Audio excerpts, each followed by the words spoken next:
मुंबईसह उपनगरांमध्ये पावसानं आता हजेरी लावायला सुरुवात केलेली आहे। मुंबईसह उपनगरांमध्ये पावसानं दमदार हजेरी सकाळपासूनच लावायला सुरुवात केली आहे। सीएसएमटी परिसरातही पावसाला सुरुवात झाली आहे। वातावरणामध्ये चांगलाच गारवा पसरल्यानं मुंबईकर मात्र सुखावलेले आहेत। मुंबईसह अनेक उपनगरांमध्ये पावसानं आता हजेरी लावायला सुरुवात केलेली आहे।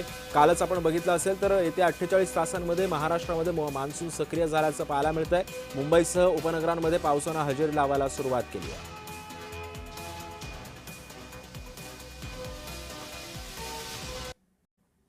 जून महिन्याच्या 15 दिवसांच्या प्रतीक्षेनंतर अखेर मुंबईमध्ये पावसाने हजेरी लावलेली पाहायला मिळते। त्यामुळे मुंबईचं वातावरण कुठेतरी मुंबईकरांना गारवा देणारं दिलासादायक असल्याचं आता सध्या पाहायला मिळते। आपण बघितलं तर संपूर्ण मुंबईमध्ये गेले 15 दिवस अक्षरशः मुंबईकर उकाड्याने हैराण झाले होते। आज मात्र सकाळी 7 वाजल्यापासून आता 8 जवळपास वाजून गेलेले आहेत। 1.5 तास मोठ्या प्रमाणात सरी ज्या आहेत पावसाच्या त्या बरसताना पाहायला मिळतात।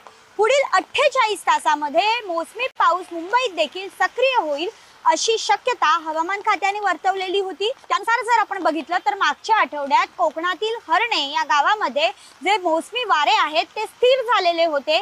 काल ते अलिबाग पर्यंत विसावले, सोलापूर पर्यंत विसावले आणि त्यानंतर आज मुंबईत देखील पावसाला सुरुवात झालेली पाहायला मिळते। सकाळी खरं तर चाकरमान्यांची तारांबळ झाली असली तरी देखील मुंबईकर कुठेतरी सुखावलेला आहे।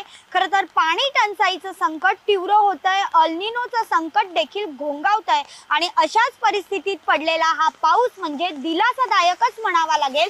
व्हिडिओ जर्नलिस्ट मनोज सोलंकीसह मी भाग्यश्री प्रधान आचार्य, जय महाराष्ट्र न्यूज, मुंबई।